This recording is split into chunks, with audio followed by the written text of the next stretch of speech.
목적이 이끄는 삶. Day 30. 하나님을 섬기기 위해 지금의 모습으로 지음받았다. 주의 손으로 나를 만드사 백체를 이루셨거늘. 욥기 10장 8절. 이 백성은 내가 나를 위하여 지었나니 나의 찬송을 부르게 하려 함이니라. 이사야 43장 21절. 우리는 하나님을 섬기기 위해 지금의 모습으로 지음받았다. 하나님은 지구상의 모든 피조물을 만드실 때 저마다 특별한 재능을 주셨다. 어떤 동물들은 잘 뛰고 어떤 동물들은 껑충껑충 뛰며 수영을 하고 땅에 굴을 파고 살며 날기도 한다. 하나님이 지으신 모양에 근거해 각 피조물들은 나름대로의 역할을 수행하고 있다. 이 진리는 사람에게도 적용된다. 우리 각자는 다 독특한 모양으로 디자인되었거나 아니면 특정한 일을 하기 위한 모습으로 지어졌다. 건축가는 새 건물을 디자인하기 전에 먼저 이 건물의 목적이 무엇입니까? 어떤 용도에 쓰여질 건물입니까? 등의 질문을 한다. 계획하고 있는 건물의 기능이 건물의 모양을 결정짓는 것이다. 마찬가지로 하나님이 우리를 창조하시기 전 하나님은 우리가 이 땅에서 어떠한 역할을 감당해야 할 것인가를 결정하셨다. 우리가 어떻게 하나님을 섬길 것인가에 대해서 정확히 계획하셨고 그리고 그 임무를 수행할 수 있도록 우리의 모습을 만드셨다. 하나님은 우리만이 할 수 있는 특별한 사역을 위해서 현재의 모습을 가진 우리를 만드신 것이다. 성경은 우리는 그의 지으신 바라 그리스도 예수 안에서 선한 일을 위하여 지으심을 받은 자니 에베소서 2장 10절라고 말하고 있다. 영어의 시라는 단어는 헬라어의 작품이란 말에서 유래되었다. 즉 우리는 하나님이 당신의 손으로 만드신 예술 작품이라는 뜻이다. 공장에서 조립되어 나오는 똑같은 물건이 아니고 세상에 하나밖에 존재하지 않는 맞춤형 진품, 명품인 것이다. 하나님은 우리만이 할 수 있는 독특한 사역으로 당신을 섬기게 하시려는 의도를 가지고 우리의 모습을 만드셨다. 하나님은 우리를 구성하고 있는 유전자 하나하나를 조심스럽게 조합하셨다. 다윗은 하나님이 믿을 수 없을 만큼 세심한 부분까지 배려하신 것을 보며 이렇게 찬양했다. 주께서 내 장부를 지으시며 나의 모태에서 나를 조직하셨나이다. 내가 주께 감사하옴은 나를 지으심이 신묘 막침하심이라. 주의 행사가 기이함을 내 영혼이 잘 아나이다. 시편 139편 13절에서 14절. 에텔 워터스의 말처럼 하나님은 필요 없는 쓰레기를 만들지 않으셨다. 하나님은 우리가 태어나기 전에 우리의 모습을 지으셨을 뿐만 아니라 우리를 지으신 그 목적을 위해 우리의 하루하루의 삶도 계획하셨다. 다윗은 계속해서 찬양한다. 내 형질이 이루기 전에 주의 눈이 보셨으며 나를 위하여 정한 날이 하나도 되기 전에 주의 책에 다 기록이 되었나이다. 시편 139편 16절. 이것은 우리의 삶에서 일어나고 있는 일들 가운데 의미 없는 일은 하나도 없다는 뜻이다. 하나님은 우리가 다른 사람을 위해 사역하고 하나님을 섬기도록 하시려고 이 모든 것을 사용하신다. 하나님은 절대로 아무것도 낭비하지 않으신다. 따라서 그분의 영광을 위한 목적이 아니라면 우리의 능력, 관심, 재능, 은사, 성격, 인생 경험, 이 모든 것을 주지 않으셨을 것이다. 그래서 이와 같은 것을 구별하고 이해할 수만 있다면 우리는 우리의 삶에 대한 하나님의 뜻을 발견할 수 있을 것이다. 성경은 우리를 가리켜 아름다운 종합체라고 부른다.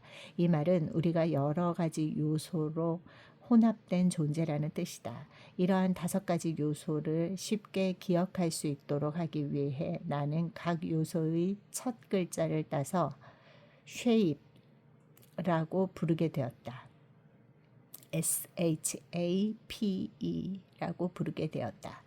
이번 장과 다음 장에서 이 5가지 요소에 대해서 설명하고 그리고 그 후의 장에서 어떻게 우리의 쉐입을 발견하고 사용할 수 있는가에 대해 설명할 것이다. 우리의 사역을 위해 하나님이 우리를 어떤 모양으로 지으셨는가? 하나님은 어떤 과제를 우리에게 주시든지 그것을 완수할 수 있도록 필요한 것들을 주신다. 이와 같은 맞춤형 능력의 조합을 일컬어 우리의 shape이라고 말할 수 있다. S. 영적인 은사들 spiritual gifts. H. 마음 heart.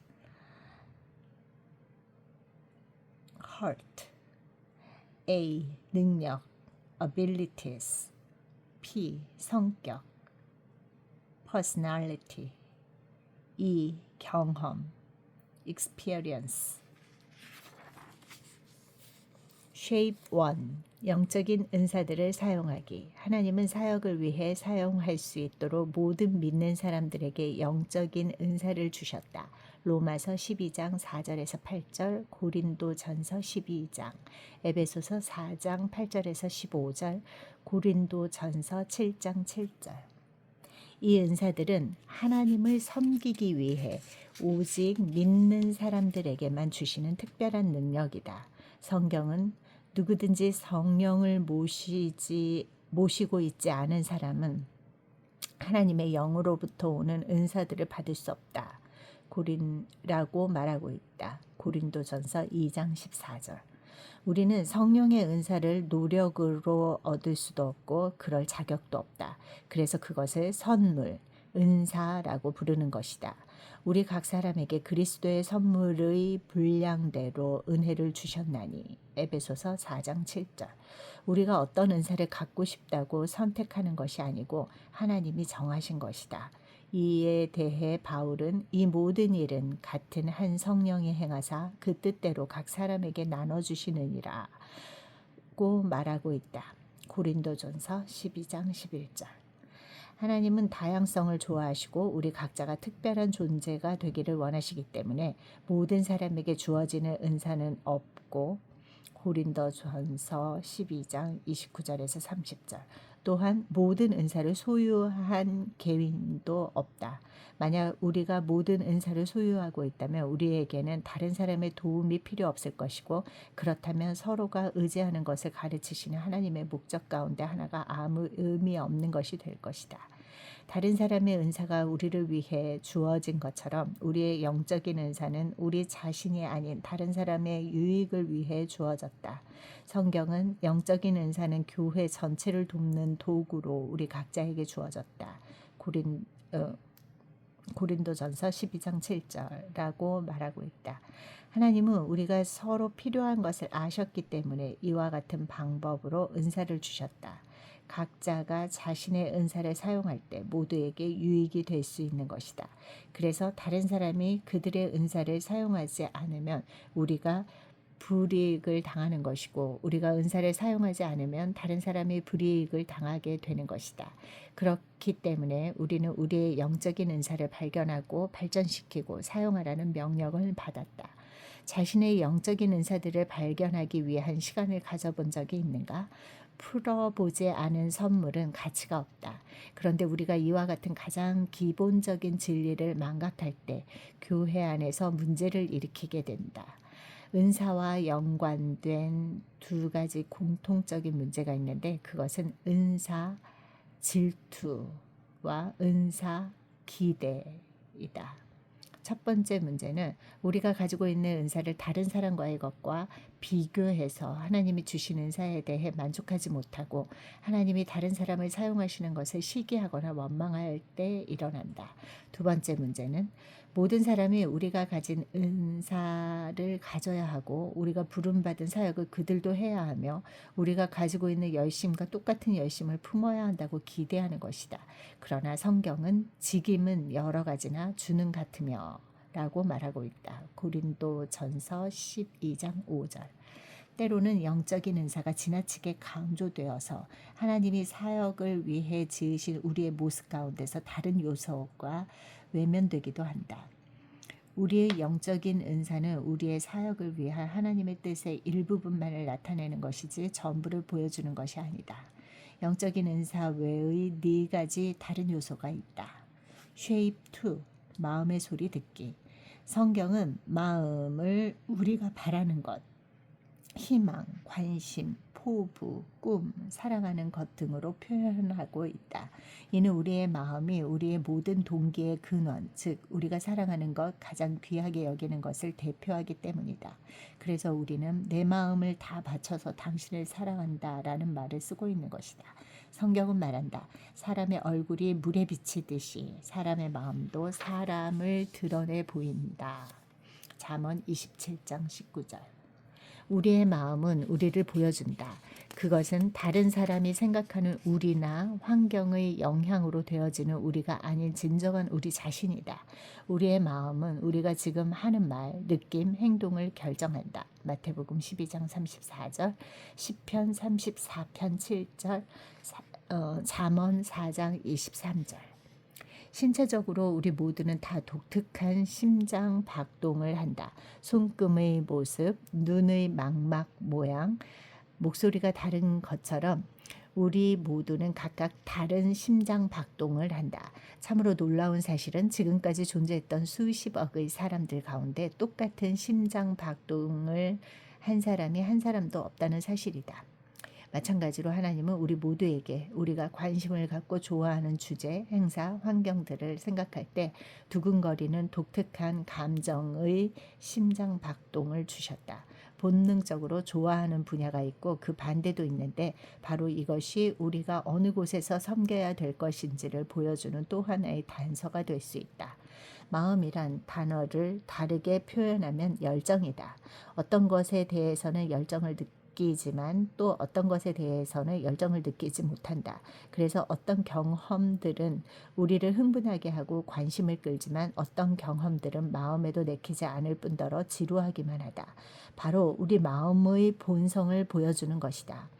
자라면서 우리는 집안의 다른 식구들은 누구도 관심을 보이지 않았지만 우리만이 유일하게 관심을 보인 것이 있을 것이다. 이러한 관심은 어디로부터 온 것인가? 바로 하나님으로부터 온 것이다. 하나님이 우리에게 이러한 선천적인 관심을 주시는 데는 목적이 있다. 우리의 감정적인 심장 소리는 사역을 위한 우리의 모습을 이해하는 두 번째 열쇠다. 우리가 갖고 있는 관심을 외면하지 말고 대신 어떻게 그것들이 하나님의 영광을 위해 쓰여질 수 있을 것인가에 대해 생각하라. 우리가 관심을 갖고 좋아하는 데에는 이유가 있는 것이다. 성경은 거듭해서 마음을 다하고 성품을 다하여 하나님을 섬기라. 신명기 11장 13절, 사무엘상서 12장 20절, 로마서 1장 9절, 에베소서 6장 6절라고 말한다. 하나님은 우리가 당신을 섬길 때 의무감이 아닌 열정으로 섬기기를 원하신다는 것이다. 즐기지 않거나 열정 없이 일할 때 성공하는 예가 거의 없듯이 하나님은 우리가 가지고 있는 선천적인 관심을 사용해 당신과 다른 사람을 섬기기 원하신다. 내면의 소리를 들음으로써 하나님이 우리가 하기를 원하시는 사역을 알아낼 수 있다. 그러면 우리가 마음을 다해서 하나님을 섬기고 있는지 어떻게 알 수 있는가? 첫 번째 분명한 신호는 열심이다.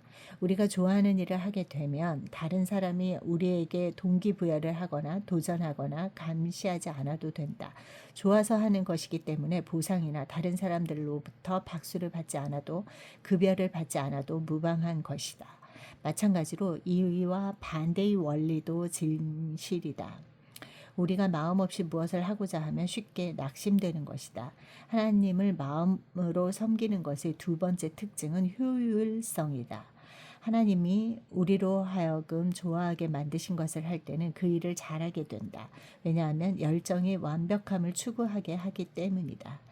우리가 어떠한 특정한 일에 관심이 없으면 그것을 해봤자 잘 되지 않을 것이다. 반대로 어느 분야에서 가장 성공한 사람을 보면 그 성공은 의무감이나 이익을 추구한 결과로 이루어진 것이 아니고 열정을 통해 이루어진 것이다. 다음과 같은 말을 우리는 많이 듣는다. 나는 지금 돈을 벌기 위해 하고 싶은 일을 하고 있지만 언젠가는 하기 싫은 일을 하고 있지만 언젠가는 이 일을 그만두고 내가 좋아하는 일을 할 것이다. 그러나 그것은 큰 실수다. 마음이 가지 않는 일로 인생을 낭비하지 말라. 인생의 가장 중요한 것이 물질이 아님을 기억하라. 인생의 의미가 돈보다 훨씬 중요하다. 그래서 세상에서 가장 부자인 사람이 하루는 이렇게 말한 것이다. 가산이 적어도 여호와를 경외하는 것이 크게 부하고 번뇌하는 것보다 나으니라. 잠언 15장 16절. 좋은 삶에 만족하지 말라. 왜냐하면 좋게 사는 것이 진짜로 좋게 사는 것이 아니기 때문이다. 좋게 사는 것은 궁극적으로 우리에게 만족을 주지 못한다. 우리는 계속 많은 것을 소유하며 살 수 있지만 그 삶에도 아무런 목적이 없다. 대신 더 좋은 삶을 목표로 살아가야 하는데 그것은 바로 마음을 다해 하나님을 섬기는 삶이다. 당신이 좋아하는 것이 무엇인가? 하나님께서 당신에게 어떤 마음을 주셨는지 생각해 보라. 그리고 하나님의 영광을 위해 당신이 좋아하는 일을 하라. 데이 30. 내 삶의 목적에 대하여 생각할 점. 나는 하나님을 섬기기 위해 지금의 모습으로 지음받았다. 외울 말씀. 또 역사는 여러 가지나 모든 것을 모든 사람 가운데서 역사하시는 하나님은 같으니. 고린도전서 12장 6절. 삶으로 떠나는 질문. 다른 사람을 섬기는데 내가 열정이 있고 또 그것을 좋아한다는 것을 어떤 방법으로 알 수 있는가?